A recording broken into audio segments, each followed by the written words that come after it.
For the very first episode of Beyond the Gloves and Tape, you are listening to Moved by Arrow Styles, and you can stream this and much more on Spotify. Gentlemen, ladies, everybody, welcome. I'm Rob Baller, that's Josh Imola, and we bring you what happens at the scale, in the boardrooms, and everything else beyond the gloves and tape. Man, I'm fired up. I am too. This is the first ever episode, guys.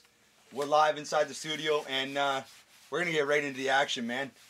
We're going to start with a lot of different topics here. We got a few online, but our main one and our first up, we're going to do up-and-coming UFC fights.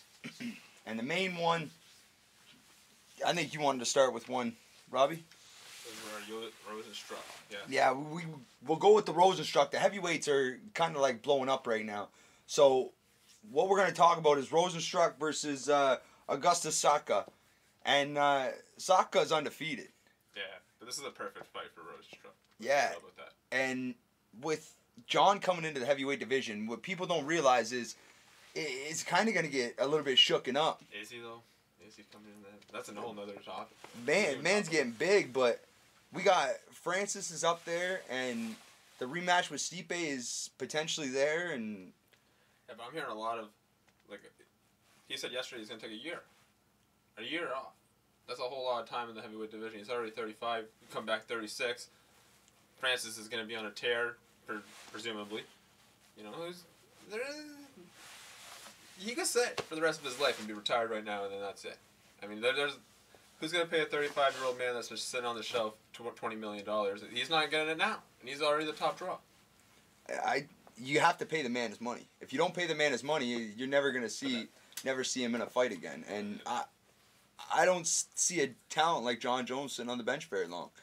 And if he goes the route that it's gonna have to come from both sides, because like Dana's not gonna pay him $20 million.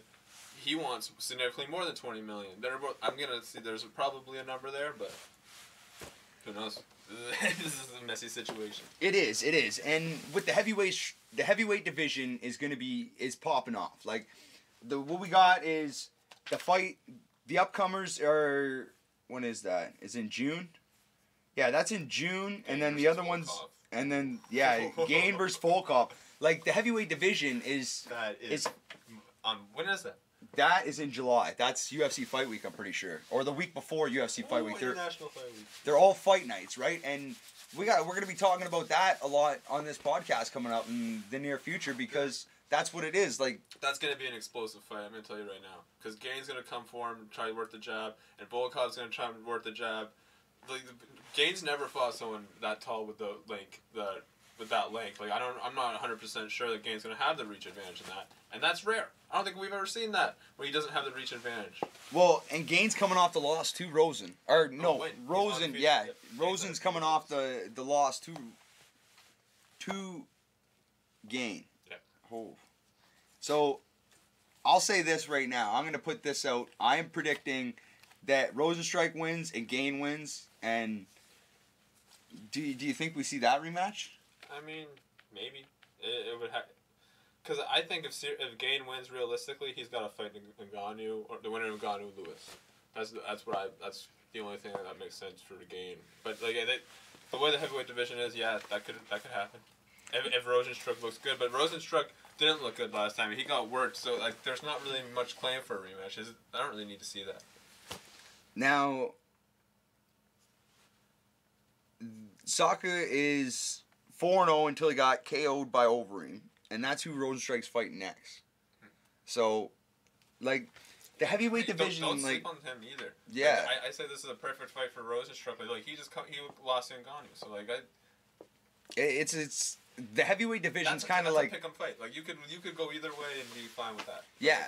And the street's kind of, like, wide open right now, and what way you want to go with the heavyweight division. You got different fights coming up in June and July.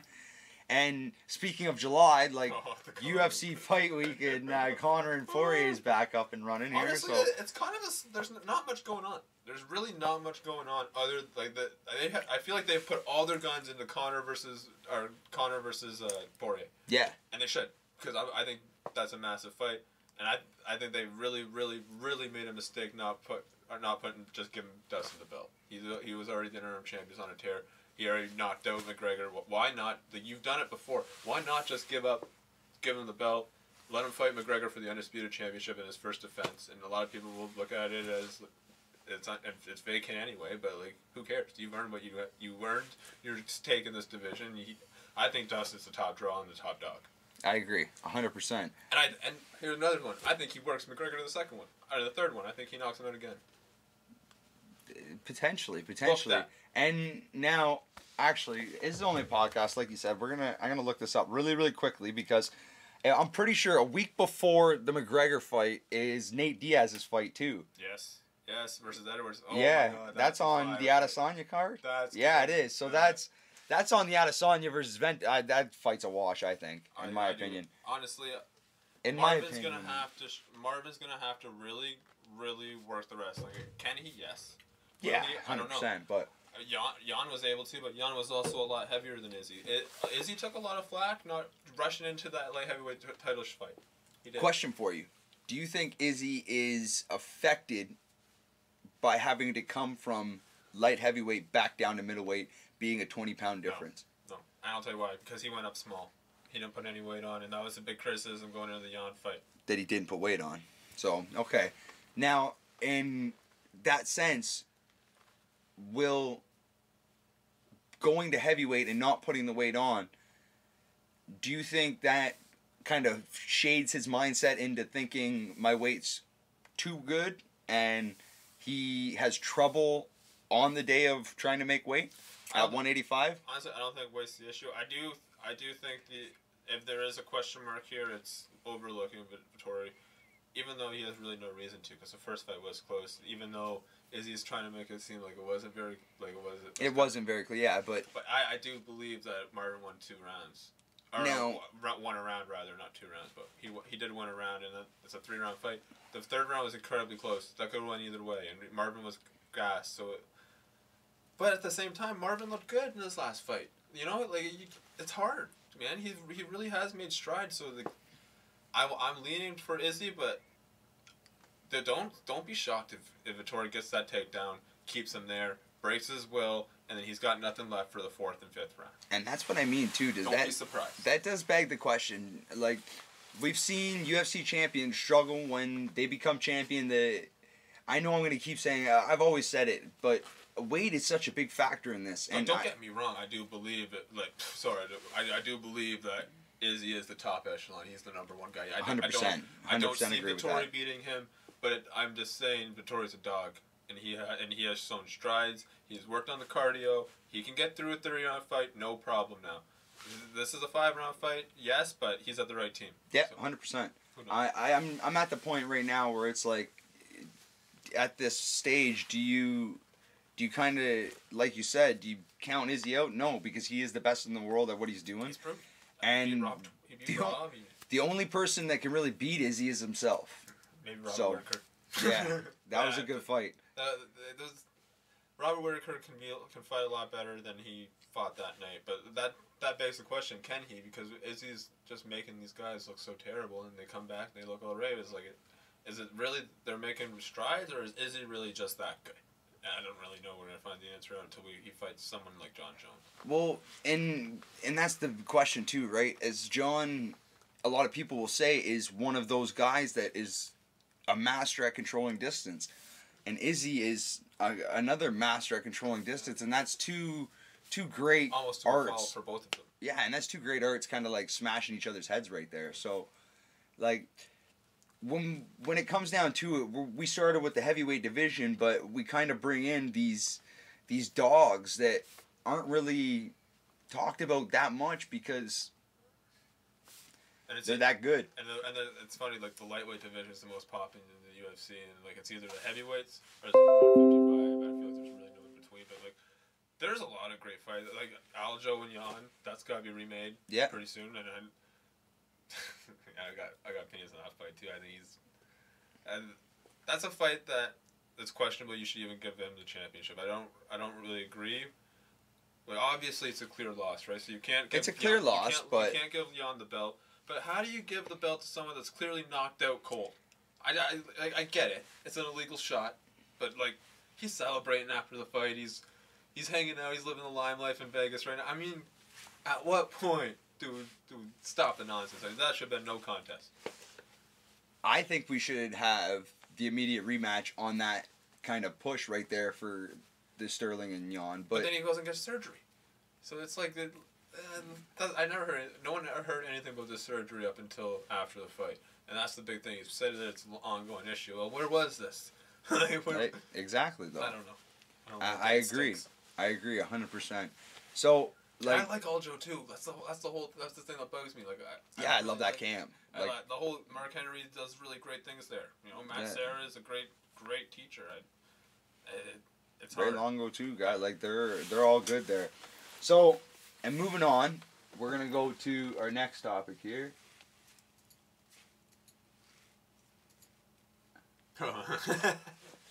And my boy Robbie really wants to talk about this one. So I'm gonna bang some questions at him. So this is the topic that we have been talking about behind closed doors, me and Robbie, and this is kind of like the world has just went crazy, hasn't it? It just went upside down. The boxing world stayed still, and it hasn't really gone back since. Like it's been kind of volcanic right now, and kind of what it's happening, and like I'm telling you right now, he has some mystic powers. Like everyone thinks that we're going on to AJ and Fury, and we're gonna unify the belts, and then Deontay goes, no. Like we got some people here. I don't care how much contracts are signed. Now, the first question is, who, for Robbie here, we're going to be asking Robbie a lot of questions for this part. So, Devin Haney definitely gets through his next opponent. Who does he fight next? I don't know. I would love to say he fights Tank. But he doesn't, because Tank's going up. So, who knows? Devin Haney, that division's kind of stuck in the water. What does Eddie Hearn want him to do? What do you think Eddie Hearn would want him to do? Because you've heard names like Defino Lopez, and you've heard names of Gervonta Davis, but like you said, Gervonta's talked of going up. And if you hear guys of Defino Lopez saying... He's not fighting Lopez. I'll tell you right now, this is not a big enough fight for him to fight Lopez at. Why not? Because he's just not a big enough draw. Lopez? No, the guy he's fighting tonight. Devin Haney? Tomorrow night. Tomorrow night. And even Devin Haney himself isn't a big enough draw to fight Lopez as of right now. I'm not buying it. That's a wash. Question, though, then. Does Devin Haney have a shot in a 12-round fight against Defino Lopez? No. Does he lose by knockout or decision? I think he quits on the stool somewhere between the 8th and 12th and 11th round. You say he quits on the stool.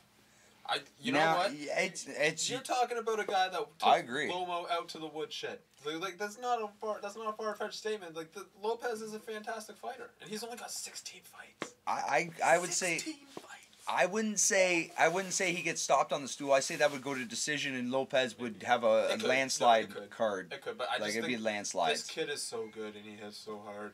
Lomo almost got taken out. Let's just cut away. He got worked that whole fight. He couldn't touch him. Come on, man.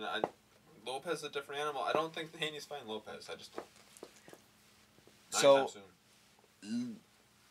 Lopez is the GOAT out of the three we've just talked about. We've considered just out of the three we've talked about here. So that's that little topic. Wait, hold on. You want to talk about what's next for Lopez? If Lomo gets past his next guy, who's a really tough guy, I can't. Yeah. But like, if Lomo gets past his next guy, he's the next guy. That's who he should get the rematch. Rematch? I think so. Now, with that being said, does Lomachenko come into that fight and do something different? And I will say it. When I watched that fight with my own eyes, it looked dominating from Lopez. It was. And I'm not just trying to be biased. Like, it was bad. It's bad. Like, if for that rematch, what does he have to do differently, and how does he have to do it to kind of... See, we say it's... I'll tell you exactly what he does.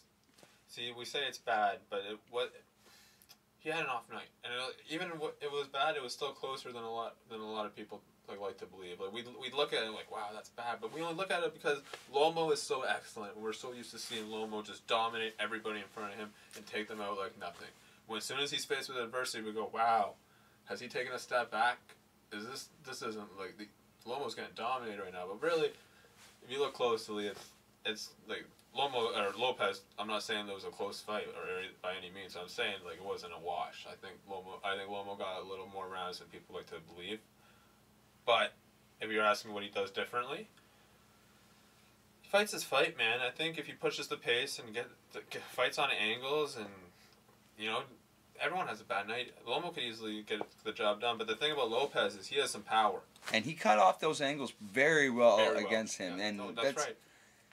It's a hard thing to do. So if Lomachenko comes into There's that fight, always a way out of every situation. Exactly. So if Lomo comes into that fight, does Lomo turn up the speed and does he turn up the volume to try and kind of cut Lopez off of going angle wise and trying to take people the way Lopez is and kind of back you into a corner like a dog? Like I said, he just wants to fight his fight. He's going to try to push like everyone else, like every other successful Lomo fight. He's going to try to push Lopez up against the ropes. He'll try to get him into bad situations. He's going to try to duck his shots, sidestep him, and hit him with some really fast combinations, and he can do that. But like I said, Lopez is a different animal. After what we've seen from him, he's going to beat Kambosos. Let's just call it what it is. Yeah. And then when he beats I shouldn't talk like that, right? It's going to happen though, but you got to be.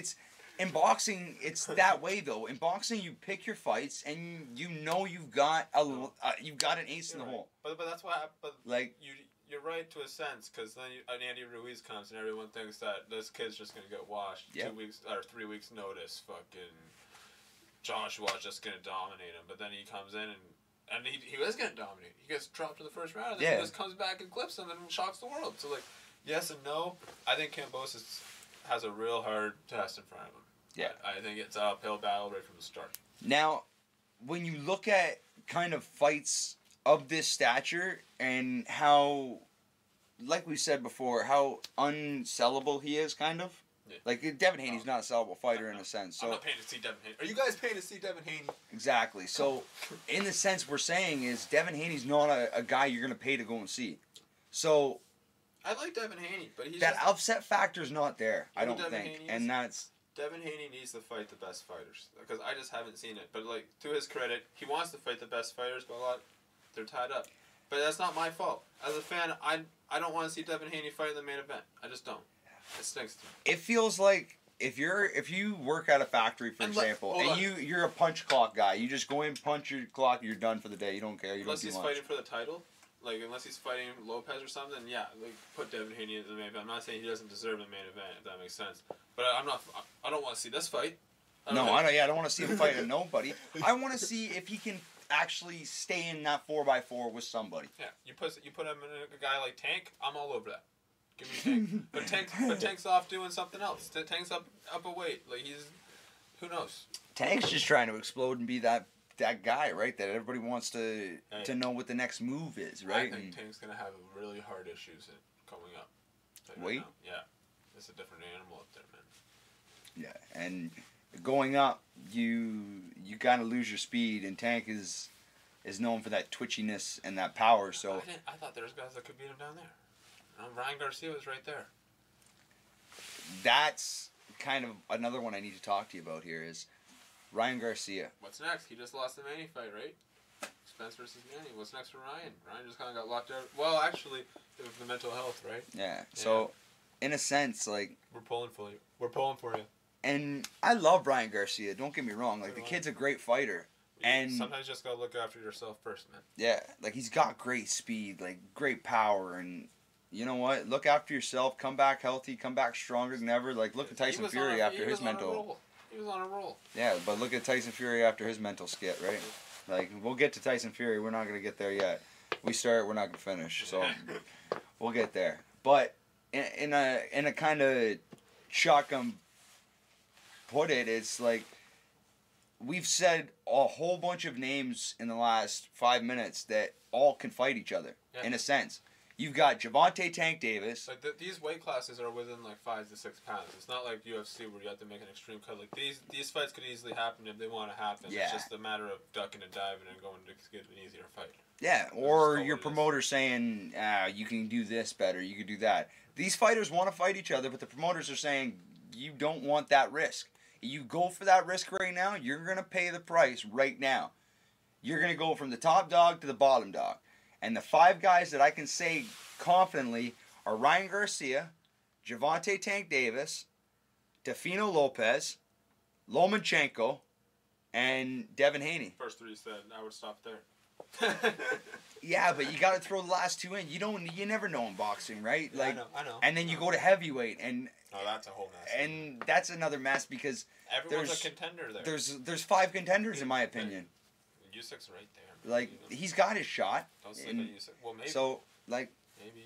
well, you got Andy, you got Wilder, you got Fury, you got Joshua, and Usyk. Yeah. I can tell you right now. If And you it's can't not count Devin Whiteout, so you got 6 Oh, technically. you can count Devin White. He's not getting any of those fights. None. He's Not even a Usyk fight after he loses to AJ. I just you got to think AJ's gonna That makes sense. AJ's gonna be pissed I'll off. tell you right now. If Like- AJ fights, If AJ has to fight Usyk, he's gonna be pissed. well, if AJ fights Ruiz, first off, you got stripped, but that's beside the point. If he fights Ruiz, Yeah. that fight makes a lot of sense. Usyk versus Devin White. Yeah. Yeah, it has to be because there's nobody else. If those 2 are gonna duck and Joshua doesn't want it, and Ruiz wants Joshua. Too long ago that Vivek and Tim Silly, though, people don't forget. Just So- because you get the knockout back doesn't mean that people don't forget your chins got washed a couple fights ago. Yeah, like So it's Devin still Haney- there. I mean, Dylan White, he's there, but he's not there. So I mean, he just got that knockout back against Povetkin, but like he was on a roll, and then he gets knocked out silly. Yeah. In like the 3rd round. Yeah. So like, where's your chin really? I don't know. it's gonna get kind of wild in boxing too. So, and with things like we haven't even talked about the pandemic yet, but when we think about this, like the pandemic's kind of like rolling to its final like resting Thank God. point. Finally, like the gas tank's finally running out on this car. So, if it does, and it finally does, and we finally get some full crowds here, we'll finally start seeing promoters left their kind of tits a little bit and say, let's go. Vegas is wide open. Like, and so, and this is another one actually, because he brought this up, and we actually didn't talk about this today at all, and I want to bring it up now because it just came to my mind. And because our title is Eddie Hearn versus the World, it's with boxing. We haven't even talked about Eddie Hearn. This is what happens when we talk about AJ. We just So- get completely off. How about the Saudi Arabia? Oh my God. Okay, well, let's just. And that involves Eddie Hearn here, so how many move in? Well, let's just break this down. Right now, Eddie Hearn is on a rampage. He hates everyone that on the other side. Yeah. Anyone that has Bob Arum, Frank Warren, they're all dead to him at this point. Like he is mad. The way they just lost out $144 million, $144 million because of incompetency, basically. Yeah. So I get it to an extent, but he's just going out everywhere and he wants to smoke. Yeah, like, and you gotta think, like, the Saudis are pissed. Like, they're thinking they've got the best in the next, like, Oh, yeah. like, they got the best, unbelievable And what happens- fight, and it just falls through. What happens in 2022 or whatever, whenever this fight's supposed to happen? Are they still going to be there? Are they always supposed to just expect them to host this fight again? Like, I don't know if this fight happens, man. Like, not for that amount of money. I'll tell you right now, if they just lost out on $144 million, you can never. That's a once in a lifetime kind of thing. Like, there's no guarantee when this fight does happen, that's going to be there. okay, but if you think about this, though, what was, and I hate switching names here on you, but this is just kind of like to match topic. You go and look at, like, Conor and Floyd, for example. Like, Conor and Floyd, that's like, Good it's, business. Conor and Floyd is a good fight that happens. You know what I mean? And in the sense of, it didn't kind of happen that first time they tried to make the fight. And the money wasn't the no 100 million that was getting thrown around. It was more like the 75-50. And then all of a sudden, the 100 million starts getting thrown around and everyone's like, whoa, okay. Let's do this. And in a sense, it's like I'm kind of thinking if the pandemic slows down and we see these fights play out in Vegas and Florida and the places that are finally reopening,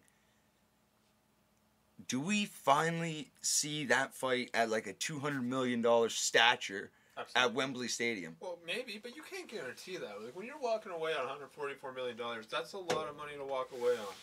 Like, it's foolish to just assume that this is going to be there. Like the only people that were willing to pay that was the Saudis. You know, so like I wouldn't be surprised if the overall sum for the next fight, which it's still an incredible sum, $75-50 million, and like that, and it's sad that we're trying to talk about like $25 million each guaranteed is a loss. Yeah. How is that considered a loss? You still got the pay-per-views. You still got the live gate. That's just a guarantee to host the fight. Now you still got the live gate that coming in. You still got the pay-per-view.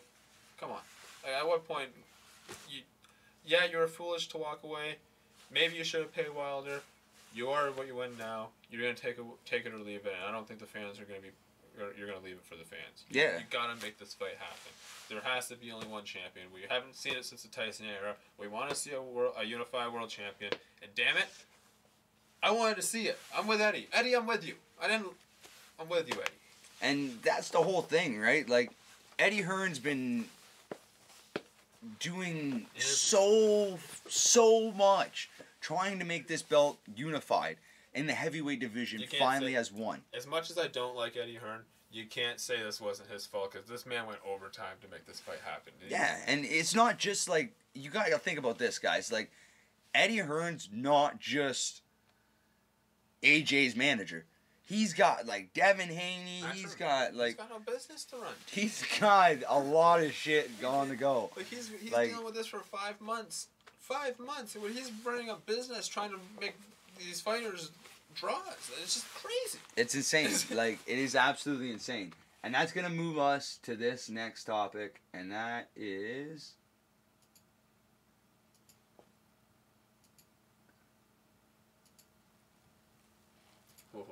The world of boxing and the volcanic heavyweight division. The toxic sludge that is the heavyweight division.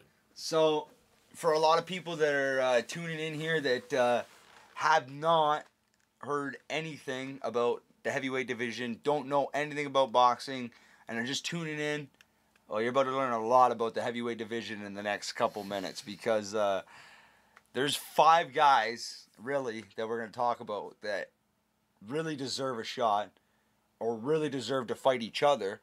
And you want me to just lay this out? Yeah, you may as well just hit the fucking ball out of the park here, boy. So we started off with Fury coming back and knocking out Wilder. Wilder wanted to fight AJ. AJ didn't want to fight Wilder. Fine, we had that fight. That went to a draw. Very exciting. Wilder almost knocked him out. Fury outboxed him for most of the fight. Draw made sense. We're good with it. Rematch happens. Tyson Fury takes Deontay Wilder to the woodshed. Let's call it what it is. Beats the crap out of him. We haven't seen him since. He walks off, waits for the unification bout with Anthony Joshua. Or no, sorry. At the time for Deontay Wilder, he was waiting for Deontay Wilder contractual rematch before Anthony Joshua. It was already messy. Okay, so then Deontay Wilder has a bunch of excuses. He says it's his weight, it's his costume that took out his legs. It was his trainer that threw in the towel. He stuffed his gloves with weights. He took out the horsehair. And then he just said, at one point he just said, I'm not fighting you for the excuses. We're done here. Fine. We went to arbitration. We're waiting. They were pretty confident that was going to get done, dealt with in court, and they would be able to move past it.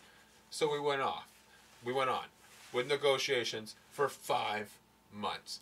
Longer. We wanted this fight for longer than 5 months. But I'd say 12 months. Yeah. 13 months that we've been trying to make this fight happen. This fight has been stalled out, drawn out, contracts at a standstill. One side wants it done, the other side doesn't. The other side's agreed, the other side hasn't. It's pandemonium. Yeah. Finally, the Saudis get involved. Eddie Hearn's connections is overseas. He gets everything lined up. Everybody agrees. And then the arbitration just happens to say, nope, you're fighting Deontay Wilder before September 13th. Throw that contract out the window. what is happening? How did you not know that was a possibility? And that's with an American arbitrator, too. And that's where we're at. And that's where we're at, ladies and gentlemen. So, now you have AJ saying he will not fight, and he's not going to let somebody dictate what he does. If you do that, you are giving up your heavyweight division. You are literally saying, I'm not the champion anymore, take my title, one of them. Fine. He's got 4, you gotta remember that's yeah. One of the titles. So... Or 3 of the titles. Yeah, 3. Yeah. And it's like I'm kind of stepping out of the limelight, I'm stepping down. Yeah. So, in a sense... That fight doesn't have the same lore with it's not for the Undisputed Championship. Let's just make that clear. Now, does AJ think that if he gives up his title, goes on to fight Ruiz, and it becomes AJ versus Ruiz, and then that title then somehow goes into the Wilder Fury pile for a full unification belt, and whoever wins that one and whoever wins the AJ Ruiz fight is slated to fight each other, and then Usyk gets the back seat, and he gets backdoored out. Well, what would happen? What would happen is if he doesn't fight Usyk, he would have to vacate. And at what point Usyk is the number 1 contender, so he would fight someone else for the undisputed. Instead of an interim, it would be for the undisputed. I think it's Roy Joyce. Yeah, Roy Joyce. Yeah, he would fight Roy Joyce for the undisputed WBO World Championship. At what point, and then he would hold. That would basically guarantee him an end game and all of this, if that makes sense. That would guarantee Alexander Usyk to be able to sit on the sidelines and say, "You guys want a unification belt? Well, that doesn't happen without me. So how about you two figure it out? You two, you got the rest of the belts. You guys do what you gotta do, and I'll be here." And then we make the real fight. That's literally what could happen. Either way, I don't see a fight. Either way, you can not fight Usyk now. Eventually, you're gonna have to fight him later. Is what I'm saying. Now, if I'm in Usyk's chair, and let's be fucking real here. I'm sorry for swearing, guys, but let's be fucking real here. If I was in Wilder's situation, take a step aside. I'd step aside. You let AJ fight Fury. You fight the winner. And you fight. Yeah, you got a unification title. You got $10 million. And you literally can fucking Buster Douglas either one of them fools. You so quickly could Buster Douglas one of them. Like, you get $10 to $20 million guaranteed. Step aside. You can fight a lesser known guy to kind of get your legs back, and then you get to fight the winner. What's wrong with that? What's wrong with that? And then everyone gets their unification belt. Everyone's happy. Alexander Usyk gets to fight the interim for the interim title. Nobody's hurt. What's wrong with that? What? I don't understand. I'm pumped for it, but I don't understand. Now, in a sense, would a fight between Ruiz and Wilder make sense if Wilder was to step back? Absolutely, yes. That's a great fight. That's a great fight. But then that's risky for Wilder though. That's not an easy fight for Wilder. That's a great fight for us. We want to see the fight. You guys want to see the fight. Like, that's a great fight to see. But for Wilder, that's not a really great tune-up fight, is it? Like, no, you don't want to. From a former world champion that knocked out the guy you were trying to fight. You were trying to fight the guy that he knocked out for years. I don't know. So, it's messy, man. Now, we could potentially get Deontay Wilder versus Alexander Usyk next year for the world, all the belts, if it all plays out right. Yeah. Can you imagine that? How much of a U-turn would that be? Would the Saudis even be interested? I don't know. I don't think so. Now, if that does happen, like, that would mean you have technically, and we'll get into this at the very end of the show, guys, but Rob's really into betting here, so I'm gonna ask the question that I kind of want the answer to now, and that is, AJ would be the betting favorite in the fight against Usyk, no? Absolutely. Would Fury be the betting favorite against Wilder? Absolutely. Yeah. So that would be two upsets, technically. Oh yeah. Oh, it would be crazy. It would be crazy. So, but the thing about the Tyson Fury fight is, we all know the allure, right? Tyson's the better boxer. He should win this fight. But Deontay has that bomb. And he can land it at any time. And he's landed it on Tyson in the past. Arguably knocked him out. That's a controversial call. A lot of people thought Deontay Wilder won that first fight. I'm on the fence. I don't know. But either way, we got what we got. That could happen. But Tyson's the favorite, yeah. And Alexander Usyk's cage, he's going to be the underdog. There's a lot of value in that. Usyk, sorry. There's a lot of value there. Because if you bet, say Usyk comes in at a minus 150 or plus 150 favorite, AJ's minus 225 like he should be, or even higher. It could be higher. You could see Usyk go up to as high as 300, plus 300. That's value. Yeah. This guy is undefeated. He's a former cruiserweight, undisputed world champion. He's already done this. Yeah. He's coming up to do it again. Coming up. Yeah. And he's already fought at this weight class. He's looked fantastic. You know what? If this fight happens, I'd be stupid not to put money on Usyk, because the value is there. He could easily win this fight, and it's a lot safer than the Tyson Fury Wilder fight, in my opinion, because we all know what's likely to happen in that fight. Wilder's probably getting put out again, but like they got the 1% shot, right? So that's the allure. But on the other hand, like Usyk's got a lot better shot, and the odds are probably going to be a lot better for Usyk, or like for us to bet on Usyk. So I don't know. I think that's a great point. Now, if we're gonna get into the kind of whole mindset that we have a Usyk versus AJ and then a Wilder versus Fury, all this plays before Christmas. Mm-hmm. If I'm Andy Ruiz, what am I doing? You're not sitting on the shelf. You're going into a fight camp. You wait it out to see what happens with these guys. You put your name in the hat. If it doesn't happen your way, whatever. You wait it out, and you see how the chips fall, and you fight one of these guys. One of these guys that don't get the fight. Maybe Roy Joyce. A fight with Dylan White makes sense with Ruiz in the sidelines. Absolutely. I wasn't even thinking about it. Good call. That's a great fight. That's a fire fight. Someone's getting knocked out. That's a great fight. Right? Like, that's a great fight. Holy shit. Like, make it happen. Go ahead, Eddie. Now, when we say that, it's kind of in the sense that we've seen Dylan White in the ring with some of these names that we've been bringing up. We've seen him in there with Joshua, and we've seen him in there with Wilder. So he didn't look great, but... Oh, no, he wasn't in there with Wilder. He was in there with Povetkin. He wasn't in there with Ruiz? Sorry. I think he was in there with Wilder. One minute here. You talk. Because I know Dylan White wanted to fight Wilder, but he didn't. No, he didn't fight Wilder, and he didn't get the AJ fight either. He was clamorizing for it, but then he got knocked out by Povetkin. Had to refight. That's messy, too. That's what happened, I think.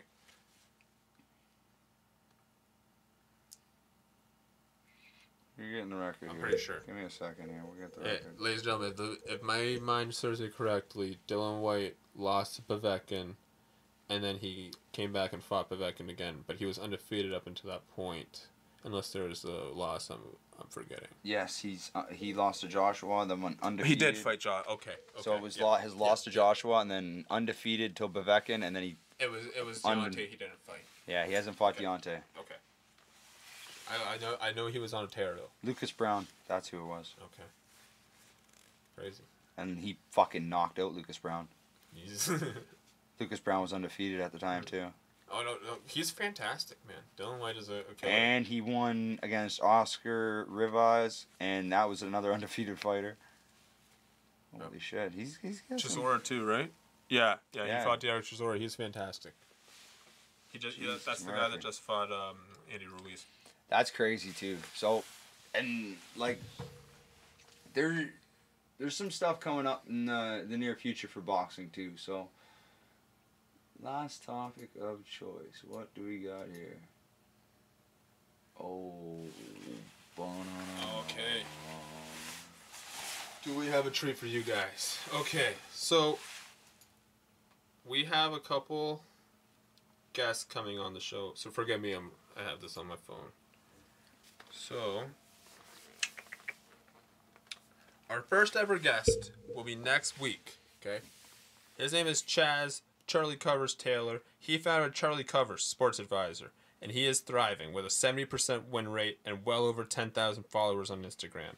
He will be on next week to talk upcoming fights, how he got started into the world of sports betting, and it's going to be a great interview for sure. He's going to give you guys some great odds, some free picks probably, maybe. I'll try. And okay, and this is the big one. We have a huge guest coming later on in June. Joining us later in June. Are you ready for this? Okay. He is one of the hottest prospects burning up the pro ranks.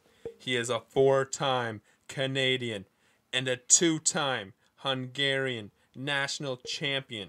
He poses a 15-1 professional record, with 14 of those wins coming by devastating knockout. This man needs no introduction, but he is Zolt, the Phenom Durrani. Zolt Durrani will be coming by. He's coming off his first loss, and which I might add was a pretty close bout. I watched it. It was I had him winning, but I could see how whatever. It was close. We're gonna ask him about his time with Bob Arum in the top rank. At a young fighter, how crazy is that? Being fucking Bob Arum. We're gonna ask him why that fell through, why he's not there anymore. We're gonna ask him about Red Owl boxing. It's gonna be epic. Zolt Durrani later this month. What's up? That is insane. Wow. That is insane. Wow. Well, with this, we have one more little bit.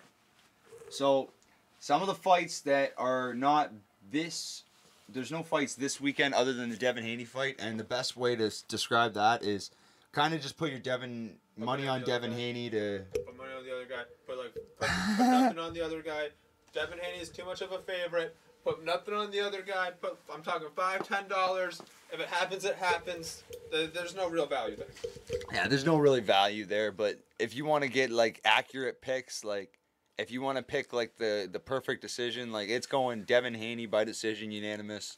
Yeah. That's how it's gonna go. It's not gonna be a knockout. It's not gonna be too clean. And bet the house because you're gonna need to. The odds aren't great. Yeah, you're gonna need to bet the house on that. So, and. What else? Actually, one second here. We gotta go UFC next week.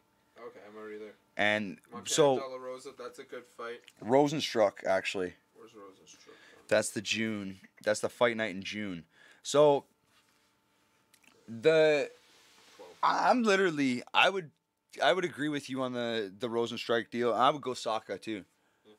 I would literally go Saka for the knockout. And honestly, Rosenstrike's dangerous and all, but you got to think, this dude's coming up. He's a slight favorite. Minus 125 for Rosenstruck. He's going to be the underdog too, so... There's a lot of value there. Yeah, like Rob's saying here, there's a lot of value, so... Plus 100 on Augusto Sakai. Why not? And, man, Rosenstruck like... looks a little broken. Why not? We're only 2 weeks, I think, away from this, and that'll be the Adesanya card. And this is this one's tough for a lot of people. Some bets you can put in for the exact, like. Oh, we're not even talking about exact. Figueiredo and Moreno on that card. Rematch with flyweights. Did I overlook that? We did. I'm just seeing that now. That was a great fight. Forgot all about that. On which card? On the Rosenstrike? No, on the Adesanya. Oh, I didn't even see that flyweight championship there. Remember that fight? They stack them up now. I forget they stack them up. Great fight. And then you got Leon Edwards and Nate Diaz. What? And yeah, we talked about that though. We talked about. We didn't talk about Leon being a 500 minus 500 favorite. Bet the house on Nate. Plus 380. Oh, they're going off a time off too, right? You gotta give it to Nate though. You got if you're a betting guy, it's exciting. Like, so hear that now, guys. If it's 500 right now, and we're on it right now, we're gonna put this up on you. We'll have this up on YouTube and everything. There's our betting side. So it's only gonna go down. I'm telling you right now. Yeah, it's only gonna go down. So you get it at 500 now, and you bet the house on Nate. You're getting lucky on it at 500. So, like. And really, you heard it from Robbie, man. He's the betting man. He's the bet. He's the man. 380. Like he's plus 380. Leon Ed's minus 500. So that's what I'm saying. You Like- bet it right now. I bet you by fight night it's gonna be probably 225, 180 plus 180.